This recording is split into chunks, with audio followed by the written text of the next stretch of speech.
Welcome to FedScoop TV and our special series on advancing digital government in the cloud. I'm Wyatt Cash, and we're here today with Chad Sheridan. Chad is the CIO for USDA's Risk Management Agency. Welcome to the program. Thanks, Wyatt. Appreciate it.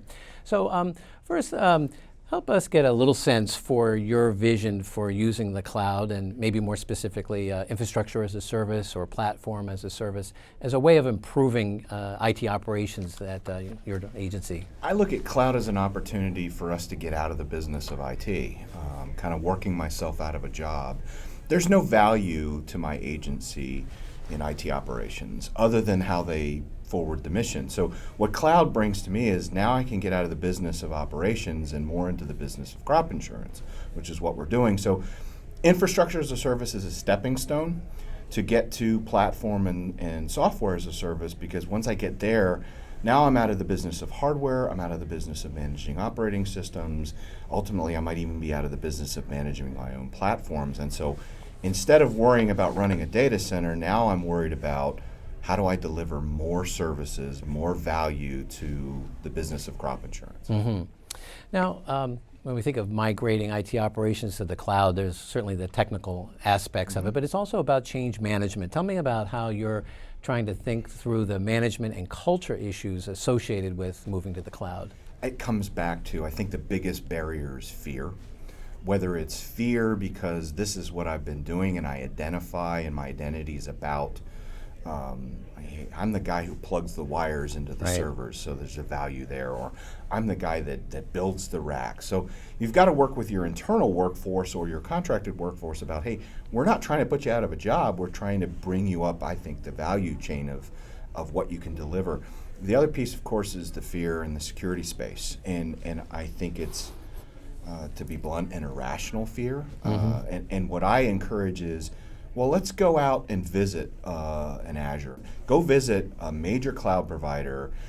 Go visit your own data center on a surprise and tell me what you see differently. And everybody that's done that goes, I want these guys, and nothing against my guys, but there's no way I can operate a data center better than a large corporation. They have access to better talent. They've got economies of scale that no federal agency can touch. And so once you start to see that, you get over that irrational fear. Well, let's go focus on the real issues associated with operating in the cloud and the security space. And that leads to the next question.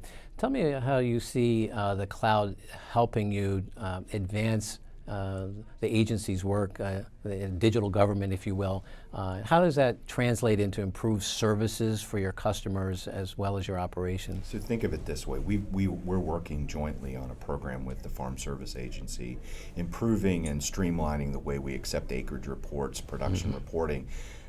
Acreage reporting, the big time of operation is in the spring. After you've planted, you're reporting your acreage. So in the late spring, early summer, or when all the acreage reports comes in. I don't need that compute power most of the year, but I need it in June and July. And so in a traditional IT model, I have to scale that up and buy hardware that's going to sit idle for months and months and months. Now with cloud, I can scale up, I can scale back down, and it just makes sense for our business model. Look, the cyclical model of agriculture is I've got heavy times and I've got down times, right? The winter, not a lot going on. I might have spring, winter wheat planted, but it's not the same. I want to be able to take advantage of the cloud to deal with the real patterns of business activity we have in our agency. And if you think about the nation's farmers who rely on what you provide, do you sense that you're able to deliver new, better, faster services? I think it gives us a couple of things. One, it enables us to spend less money on things. So I can go to an operational spend model. I can scale up and scale back down without having to spend that capital. But it also allows me to do things like pilots and proof of concepts where I can spin up capability in a flash, whereas I would have had to gone through a procurement cycle. I would have had to go through all these different things. I can test out more ideas in a cloud-based model than I can in a traditional data center model. Yeah, terrific.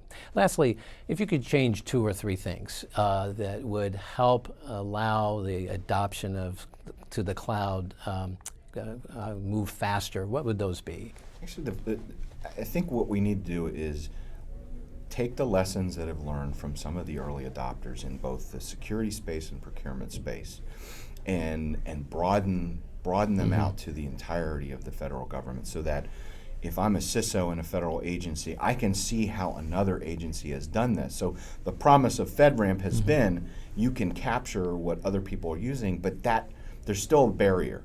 So how would I go capture that? Show me that use case. Show me how you exactly did that. So not only do I have the belief that it can be used again, but I can see exactly how it was used over and over. Well, Chad Sheridan, thank you so much for stopping by, sharing some of your insights. Wish you a lot of good luck as you continue to operationalize into the cloud and advance digital government. So thank you very much. Sure. On behalf of FedScoop TV, I'm Wyatt Cash. Thanks for watching.